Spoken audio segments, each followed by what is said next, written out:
విజయుడు, అజయుడు అనే యువరాజులిద్దరూ ఆశ్రమంలో గురువుగారి వద్ద విద్యాభ్యాసం పూర్తి చేశారు. వారిని తిరిగి రాజ్యానికి పంపేలోపు ఓ చిన్న పరీక్ష పెట్టాలనుకున్నారు గురువుగారు. ఇద్దరిని పిలిపించి, నాయనా, మన ఆశ్రమానికి 70 క్రోస్ల దూరంలో కొన్ని అడవి జాతుల వారి గుహలున్నాయి. వాటిలో అమూల్యమైన మరకతమణి ఉంది.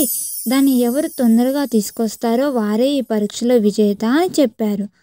దాంతో యువరాజులిద్దరూ గుహలను వెతుక్కుంటూ బయలుదేరారు. దారిలో వారికో వ్యక్తి తీవ్ర గాయాలతో కనిపించాడు. ఆగితే ఆలస్యం అయిపోతుందని అజయుడు ముందుకు వెళ్ళిపోయాడు. కానీ విజయుడు మాత్రం ఆగి అతనికి సహాయం చేసి ఎవరో ఏంటో కనుక్కున్నాడు.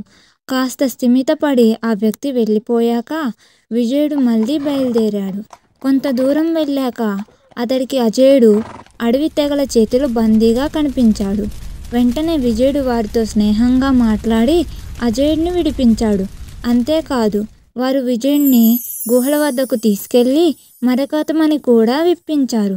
ఇదంతా ఎలా సాధ్యమైందో అజయుడికి అర్థం కాలేదు. అదే విషయం అడిగాడు. అప్పుడు విజయుడు, దారిలో గాయాలతో కనిపించిన వ్యక్తి వీరి చేతిలో దాడికి గురైన వాడే. వాళ్ళు ఎలా ప్రవర్తిస్తారో అతను నాకు చెప్పాడు. దాన్ని బట్టి వారిని నా మాటలతో ఆకట్టుకున్నాను. వాళ్ళ ద్వారానే మణిని కూడా సంపాదించాను అని చెప్పాడు.